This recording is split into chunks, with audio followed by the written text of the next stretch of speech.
नमस्कार।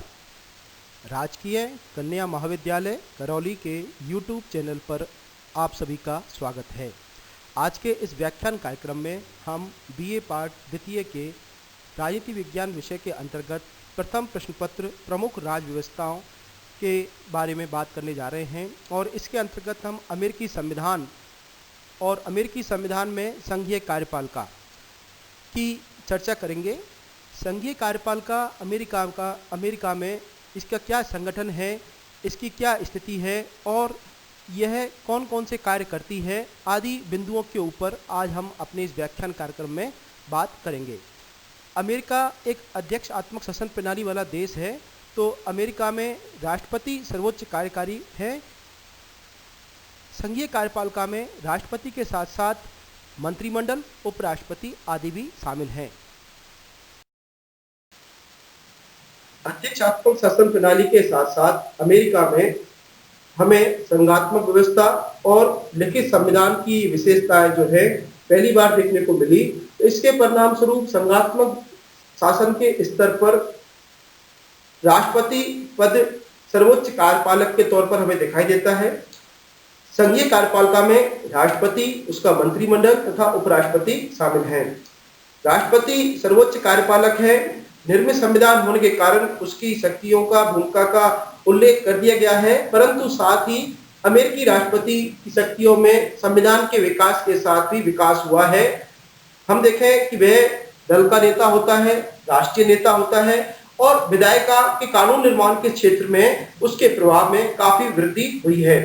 अमेरिकी राष्ट्रपति दुनिया में एकल कार्यपालिका का आदर्श उदाहरण है, अर्थात कार्यपालिका की समस्त शक्तियां एवं उत्तरदायित्व एकल रूप में हमें अमेरिकी राष्ट्रपति में निहित दिखाई देती हैं। जैसा कि हम जानते हैं कि स्विट्जरलैंड में बहुल कार्यपालिका है, उसके विपरीत एकल कार्यपालिका का आदर्श उदाहरण हमें अमेरिका में देखने को मिलता है।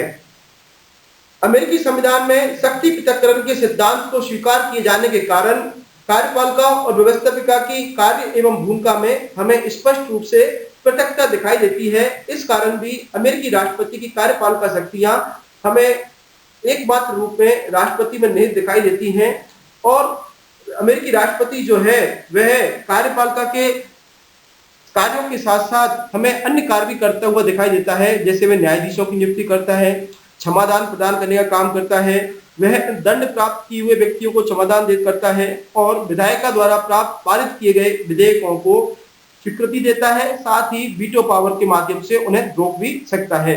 तो इस प्रकार अमेरिका का राष्ट्रपति जो है वह एक मात्र कार्यपालिका अध्यक्ष भी है और एक राष्ट्रीय नेता के रूप में भी हमें दिखाई देता है। अमेरिकी संघीय कार्यपालिका में हमें मंत्रिमंडल संस्था दिखाई देती है। इस मंत्रिमंडल नामक संस्था का संविधान निर्माताओं द्वारा संविधान में उल्लेख नहीं किया गया, परंतु हम देखें कि कांग्रेस अपने अधिनियम के माध्यम से प्रशासन के विभागों का निर्माण करती है और राष्ट्रपति द्वारा सीनेट की सहमति से इन प्रशासनिक विभागों के अध्यक्षों के रूप में मंत्रियों की नियुक्ति की जाती है और राष्ट्रपति इन विभागों के अध्यक्षों से विभिन्न विषयों में परामर्श मांग सकता है, लिखित रूप में राय मांग सकता है। और हम देखें कि यह राष्ट्रपति और मंत्रिमंडल के बीच संबंध जो है वह एक स्वामी और सेवक का संबंध होता है, अर्थात मंत्रिमंडल रूपी संस्था का स्वामी राष्ट्रपति है और मंत्रिमंडल के सदस्यों की भूमिका सेवक के रूप में है। राष्ट्रपति इन्हें नियुक्ति के साथ साथ इन्हें पदमुक्त भी कर सकता है और राष्ट्रपति उनसे सलाह मांग सकता है, परंतु उस सलाह को मानने के लिए बाध्य भी नहीं है। यह मंत्रिमंडल जो है वो अमेरिकी व्यवस्थापिका अर्थात कांग्रेस से पूरी तरह पृथक होता है। मंत्रिमंडल के सदस्यों को कांग्रेस की कार्रवाइयों में भाग लेने का अधिकार नहीं है और न ही मंत्री बनने के लिए कांग्रेस का सदस्य होना जरूरी है। मंत्रिमंडल एक विकास का परिणाम है। इसी के साथ संघीय कार्यपालिका में हमें उपराष्ट्रपति का पद भी दिखाई देता है। इस उपराष्ट्रपति का निर्वाचन एक निर्वाचक मंडल द्वारा किया जाता है, परंतु उपराष्ट्रपति पद की जो भूमिका है वो गौण है। वह संविधान के अनुसार कांग्रेस के उच्च सदन सीनेट के पदेन सभापति के रूप में काम करता है एवं राष्ट्रपति की अनुपस्थिति में उसकी मृत्यु अथवा त्यागपत्र दे देने की स्थिति में उपराष्ट्रपति द्वारा राष्ट्रपति पद के कर्तव्यों का निर्वहन किया जाता है। तो इस प्रकार संघीय कार्यपालिका हमें अमेरिका में इस रूप में दिखाई देती है। अमेरिकी संविधान में शासन प्रणाली के तौर पर अध्यक्षात्मक व्यवस्था को स्वीकार किया गया है और अध्यक्षात्मक व्यवस्था के अंतर्गत समस्त कार्यपालिका शक्तियां राष्ट्रपति में निहित होती है और इस बात का निर्धारण अमेरिकी संविधान के अनुच्छेद 2 के द्वारा किया गया है कि अमेरिका में सर्वोच्च कार्यपालक राष्ट्रपति होगा। आधुनिक विश्व में दुनिया के सभी लोकतांत्रिक शासन प्रणालियों में अमेरिकी राष्ट्रपति को सर्वाधिक शक्तिशाली कार्यपालिका अध्यक्ष के रूप में जाना जाता है। इसी के साथ ही दुनिया भर के शासन प्रणालियों में या विदेश नीति निर्माताओं द्वारा या हम देखें अंतर्राष्ट्रीय मीडिया द्वारा अमेरिकी राष्ट्रपति के निर्वाचन को बड़ी महत्वपूर्ण कवरेज दिया जाता है और दुनिया भर की रुचि रहती है अमेरिकी राष्ट्रपति कौन बनेगा। इसी के साथ अमेरिकी नागरिक भी किसी न किसी रूप में अपने आप को राष्ट्रपति के निर्वाचन से जुड़ा हुआ पाते हैं। तो अमेरिकी राष्ट्रपति का पद जब अमेरिका दुनिया में एक महाशक्ति के रूप में उभर कर आया है तो सभी की जिज्ञासा होती है कि इसकी निर्वाचन प्रणाली क्या है, इस पद का संगठन क्या है और इसकी भूमिका क्या है। तो आगे हम बात करते हैं कि अमेरिकी राष्ट्रपति का निर्वाचन किस प्रकार होता है। अमेरिकी राष्ट्रपति की स्थिति को समझने के लिए हमें अमेरिकी संविधान के अनुच्छेद 2 के उप अनुच्छेद 1 की बात करनी होगी, जिसमें ये कहा गया है कि संघीय कार्यपालिका शक्तियां राष्ट्रपति में निहित होंगी। अमेरिकी राष्ट्रपति पद की कुछ विशेषताएं, हमें अमेरिकी राष्ट्रपति पद का जो ऑफिस है इसकी कुछ विशेषताएं हैं। इन विशेषताओं की हम बात करें तो यह एक निर्मित कार्यपालिका होने के साथ साथ विकसित कार्यपालिका भी है। निर्मित कार्यपालिका का तात्पर्य यह है कि अमेरिकी संविधान दुनिया का पहला लिखित संविधान है और संविधान निर्माताओं द्वारा राष्ट्रपति पद की शक्तियों का उल्लेख कर दिया गया है। समय के साथ ही संविधान के विकास होने के साथ साथ राष्ट्रपति की शक्तियों में भी हमें विकास दिखाई देता है। वह राष्ट्रीय नेता भी होता है और अपने दल का नेतृत्व भी करता है और वर्तमान में उसकी विधायी क्षेत्र में भी हमें प्रभाव में वृद्धि दिखाई देती है। इस प्रकार हम देखते हैं कि अमेरिकी राष्ट्रपति एक निर्मित और विकसित कार्यपालिका है। साथ ही अमेरिकी राष्ट्रपति दुनिया में एकल कार्यपालिका का भी आदर्श उदाहरण है और इसकी निर्वाचन प्रणाली जो है वह अप्रत्यक्ष है, परंतु व्यवहार में इसने प्रत्यक्ष प्रणाली का रूप हासिल कर लिया है। अब हम बात करें कि अमेरिकी राष्ट्रपति जो है वह किस प्रकार अपने चुनाव प्रणाली किस प्रकार संचालित होती है, इसके बारे में हम बात करने जा रहे हैं।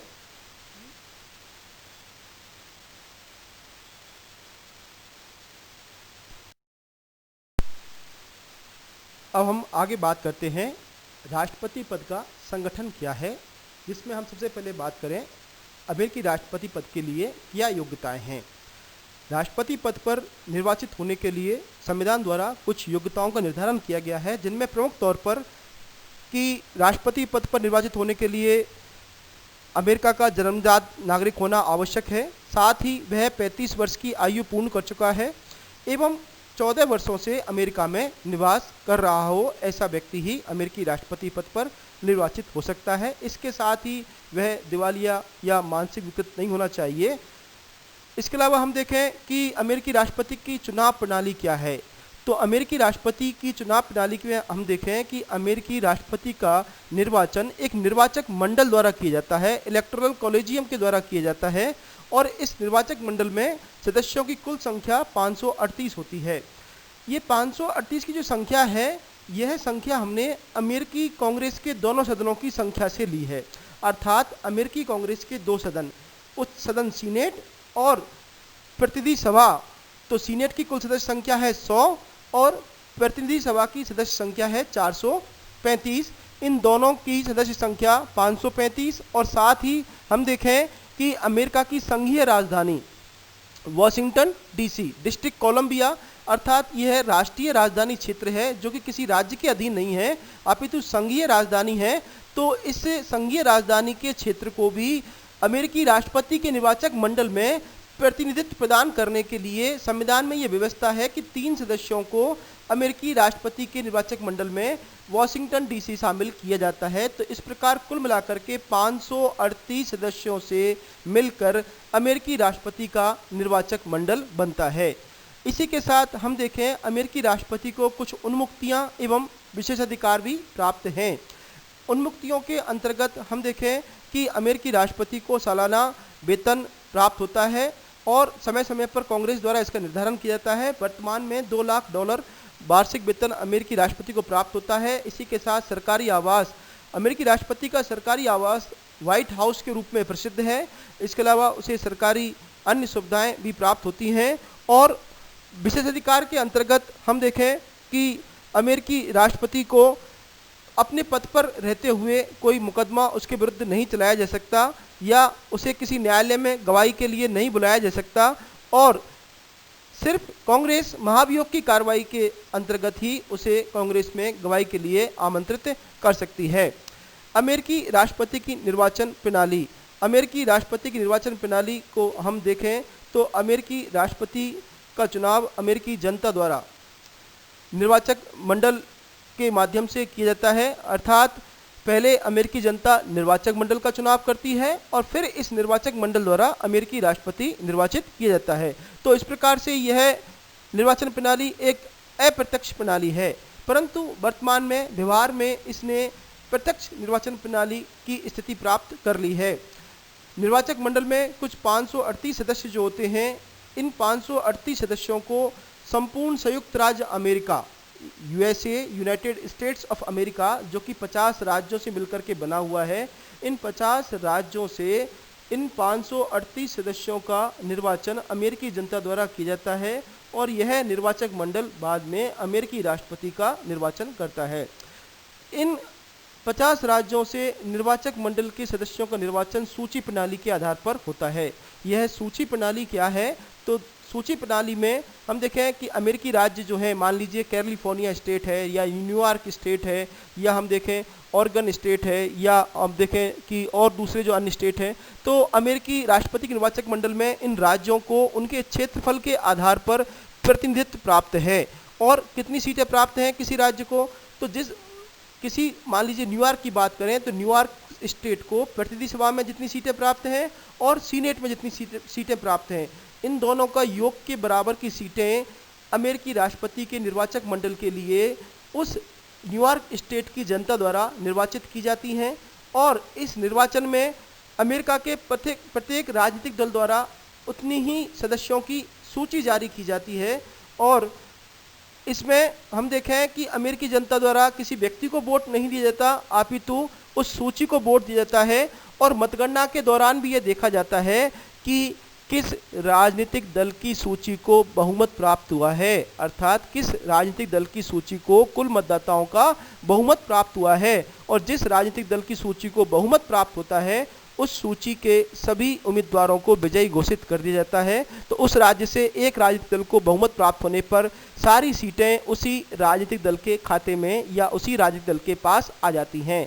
निर्वाचक मंडल की भूमिका क्या है? तो निर्वाचक मंडल की भूमिका एक संदेशवाहक की, एक मैसेंजर की भूमिका है। अर्थात जनता द्वारा इन निर्वाचक मंडल के सदस्यों को जो मैसेज कि वह किस राजनीतिक दल के प्रत्याशी को राष्ट्रपति के रूप में देखना चाहते हैं, तो उसी मैसेज को वह राष्ट्रपति के निर्वाचन में आगे फॉरवर्ड करते हैं, आगे प्रतिपादित करते हैं, आगे उसका निर्वहन करते हैं। और यह कार्य करने के पश्चात निर्वाचक मंडल की भूमिका समाप्त हो जाती है।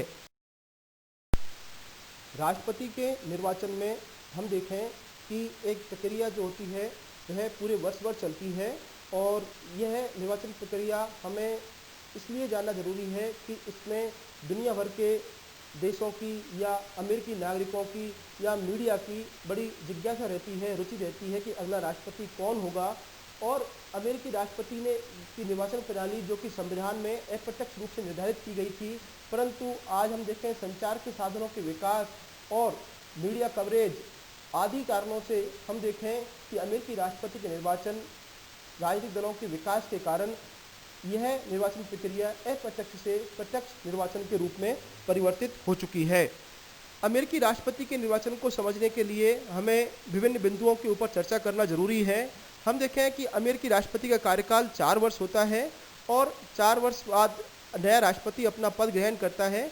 4 वर्ष के कार्यकाल के आधार पर कोई भी राष्ट्रपति 2 कार्यकाल के लिए राष्ट्रपति के रूप में काम कर सकता है।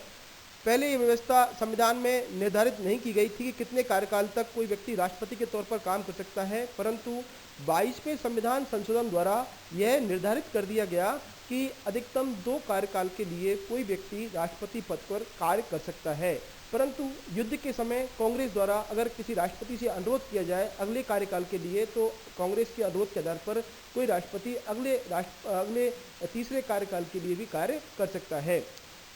राष्ट्रपति अगर त्यागपत्र देते समय से पहले या पद पर रहते हुए उसकी मृत्यु हो जाए या महाभियोग के माध्यम से उसे अपने पद से हटा दिया जाए, तो ऐसी स्थिति में अमेरिकी संविधान यह निर्धारित करता है कि उपराष्ट्रपति जो है वह राष्ट्रपति पद के रूप में काम करता है। राष्ट्रपति पद का निर्वाचन प्रत्येक 4 वर्ष में लीप ईयर में, अर्थात ऐसे वर्ष जिसमें 366 दिन होते हैं, उस वर्ष में राष्ट्रपति पद का निर्वाचन किया जाता है। राष्ट्रपति पद के निर्वाचन की प्रक्रिया जो है वह चुनावी वर्ष चौथे वर्ष में हम देखें लगभग जुलाई अगस्त के महीने में यह प्रक्रिया शुरू हो जाती है। इस प्रक्रिया की शुरुआत सबसे प्रारंभिक स्तर पर राजनीतिक दलों द्वारा की जाती है। किस प्रकार की जाती है कि प्रत्येक राजनीतिक दल, अमेरिका में कई राजनीतिक दल हैं जिनमें प्रमुख तौर पर 2 दल हैं। 2 दल कौन कौन से हैं? एक तो डेमोक्रेटिक पार्टी और दूसरा है रिपब्लिकन पार्टी। इन्हीं 2 दलों का महत्वपूर्ण स्थान प्राप्त है। बाकी कई अन्य छोटे मोटे दल भी हैं पर उनकी भूमिका नगण्य के समान है। तो राजनीतिक दलों द्वारा प्रत्याशियों का मनोनयन किया जाता है। अपने राष्ट्रपति पद के उम्मीदवार के रूप में प्रत्याशी कौन होगा, इसका मनोनयन किस प्रकार करते हैं कि प्रत्येक राजनीतिक दल अपने अपने सम्मेलन आयोजित करते हैं कार्यकर्ताओं के। राज्य स्तर पर सम्मेलन होता है, केंद्रीय स्तर पर सम्मेलन होता है।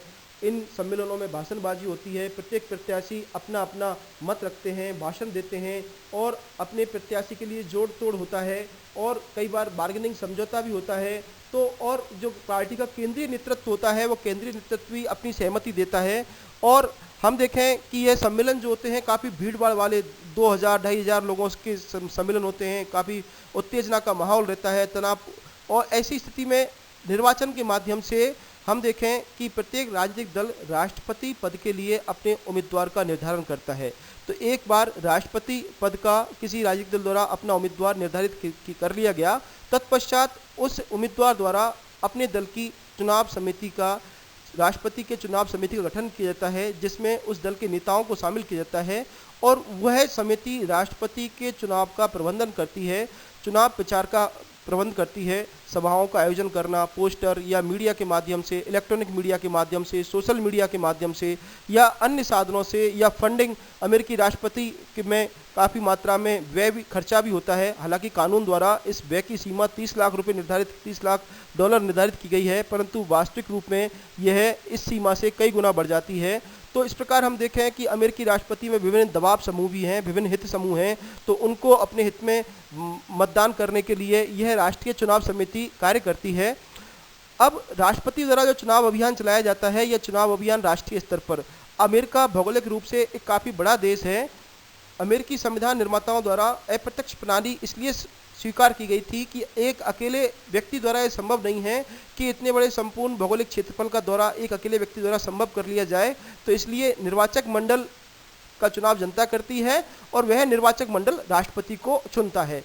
परंतु व्यवहार में हम देखें कि आज जब संचार के साधनों का विकास हो चुका है, जनसंचार के साधन जिनके माध्यम से अमेरिकी राष्ट्रपति सीधे ही अमेरिकी जनता से संपर्क संवाद स्थापित करता है, तो ऐसी स्थिति में हम देखें कि अमेरिकी राष्ट्रपति का चुनाव अभियान बड़ा भव्य होता है।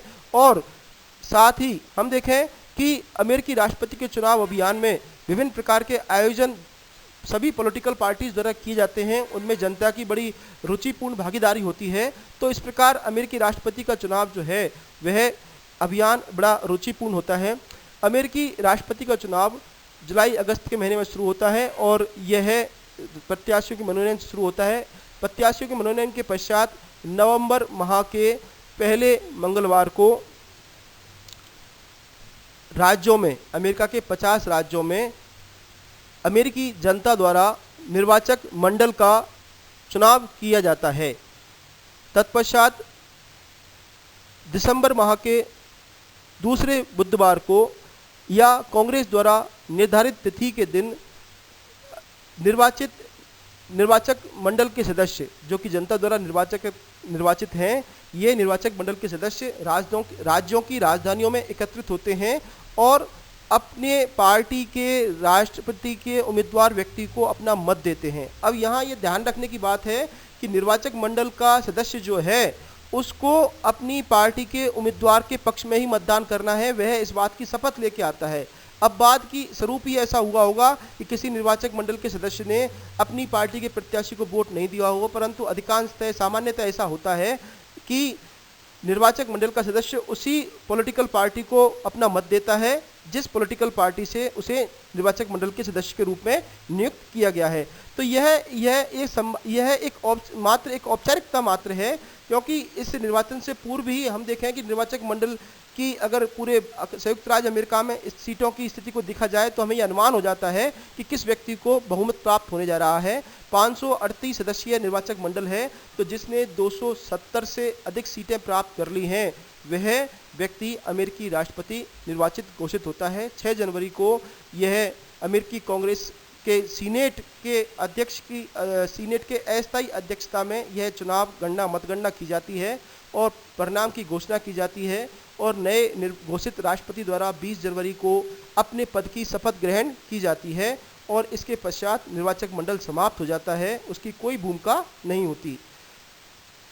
निर्वाचक मंडल द्वारा राष्ट्रपति का चुनाव कर लिए जाने के पश्चात मतगणना में हम देखें कि अगर सीनेट की अस्थायी अध्यक्षता में मतगणना होती है, अगर समस्थिति अर्थात दोनों ही पॉलिटिकल पार्टियों के प्रत्याशियों को बराबर मत प्राप्त हो जाएं, तो ऐसी स्थिति में अमेरिकी कांग्रेस का जो निम्न सदन है जिसे हम प्रतिनिधि सभा कहते हैं, वह प्रथम 3 उम्मीदवार जो सबसे ज़्यादा मत प्राप्त करने वाले प्रथम 3 उम्मीदवार हैं, उन 3 उम्मीदवारों में से किसी एक को राष्ट्रपति पद के रूप में निर्वाचित करती है। सीनेट के अध्यक्ष द्वारा परिणाम की घोषणा की जाती है और 20 जनवरी को नए राष्ट्रपति को अपने पद की शपथ दिलाई जाती है। तो इस प्रकार काफ़ी महत्वपूर्ण और एक विशिष्ट प्रकार की चुनाव प्रक्रिया अमेरिकी राष्ट्रपति के निर्वाचन में स्वीकार की गई है। वर्तमान समय में अमेरिकी संविधान की शक्तियाँ और शक्ति, अधिकार एवं कार्य बढ़ते जा रहे हैं। अमेरिकी राष्ट्रपति की शक्ति, अधिकार एवं कार्य के स्रोत क्या हैं? What are the source of powers and rights and function of American president? तो अगर इनको हम जानें तो सबसे महत्वपूर्ण स्रोत है अमेरिका का संविधान। अमेरिकी संविधान दुनिया का पहला लिखित संविधान है। तो लिखित रूप में अमेरिकी राष्ट्रपति की शक्तियों का, जिसमें अनुच्छेद 2 में ये कहा गया है कि सर्वोच्च कार्यकारी शक्तियां अमेरिकी राष्ट्रपति में निहित हैं। इसके अलावा समय समय पर कांग्रेस द्वारा विभिन्न अधिनियम पारित किए गए हैं। इन अधिनियमों के माध्यम से भी अमेरिकी राष्ट्रपति को आवश्यकता अनुसार शक्तियां सौंपी गई हैं। समय समय पर कई राष्ट्रीय संकट अमेरिका के सामने मौजूद हुए, जैसे शीत युद्ध का दौर चला, आर्थिक मंदी आई, या हम देखें कि विश्व युद्ध छिड़े। तो ऐसी स्थिति में अमेरिकी कांग्रेस ने अमेरिकी राष्ट्रपति को इन संकटों का सामना करने के लिए पर्याप्त शक्तियां अमेरिकी राष्ट्रपति को सौंपी गई। इसी के साथ अमेरिका में सर्वोच्च न्यायालय जो है वो संविधान की व्याख्या करने का काम करता है और अमेरिकी संविधान एक संक्षिप्त संविधान भी है। तो ऐसी स्थिति में हम देखें कि अमेरिकी संविधान में अमेरिकी न्यायालयों द्वारा अमेरिकी राष्ट्रपति के उन कार्यों को उचित ठहराया गया जिनका कि संविधान में उल्लेख नहीं है, परंतु अमेरिकी राष्ट्रपति द्वारा ऐसा किया जाना राष्ट्रीय हित में जरूरी है। जैसे अमेरिकी संविधान कहता है कि अमेरिकी राष्ट्रपति द्वारा नियुक्तियाँ की जाएंगी। अब अमेरिकी न्यायालय ने इस बात को स्वीकार किया है कि नियुक्ति करने के साथ साथ अमेरिकी राष्ट्रपति को अक्षम या कार्य करने नहीं वाले लोगों को अपने पद से हटाने का अधिकार भी है। तो आज इस वीडियो के अंतर्गत हमने अमेरिकी संघीय कार्यपालिका, विशेष तौर पर अमेरिकी राष्ट्रपति के संगठन, उसके स्वरूप और उसकी निर्वाचन प्रणाली के बारे में बात की है। अगले वीडियो में हम अमेरिकी राष्ट्रपति की शक्तियों, भूमिका और स्थिति के बारे में बात करेंगे। आपने इस वीडियो को अच्छे से सुना और अगर आपको ये वीडियो अच्छा लगे तो आप इसे दूसरे विद्यार्थियों के साथ अवश्य शेयर करें। धन्यवाद।